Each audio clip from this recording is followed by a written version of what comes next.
আকাশে চুলের গন্ধটি দিও পাতি, এনো সচকিত কাকনির ঋণী ঋণ। আনিও মধুর স্বপ্ন সঘন রাতি, আনিও গভীর আলস্য ঘন দিন। তোমাতে আমাতে মিলিত নিবিড় একা, স্থির আনন্দ মৌন মাধুরী ধারা। মুগ্ধ প্রহর ভরিয়া তোমারে দেখা, তবে করতল মোর করতলে হার।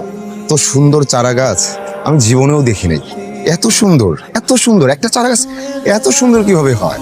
মানে সৃষ্টিকর্তা না নিজ হাতে বানাইছে, এত সুন্দর করে বানাইছে, অপরূপ, অলৌকিক সুন্দর, মানে অলৌকিক দর্শন বলতে পারে। এই চারা গাছটা না দেখলে না আমার জীবনটা না মূল্যহীন হয়ে থাকতো। আর এই যে ক্যাম্পাসে আমি ভর্তি হলাম, এটা যদি না হতো তাহলে আমার সারা জীবন আফসোস থেকে যেত। কারে ধরে লয়ে আইছিস রে? চারা গাছ রে এই বড় কবিতা লেখা লাইছে। তুই ব্যাংরে পাইলে কি করবি? তুই ব্যাংরে লাইটার জমির ভিতরে ফুলসজ্জা করে ফেলাবি। এই তুই ব্যাঙ তুই। আমি জীবনে প্রেমের কবিতা করেছি খুব অল্প, কিন্তু এই কবিতাটা যে ভেতর থেকে হঠাৎ কিভাবে আসলো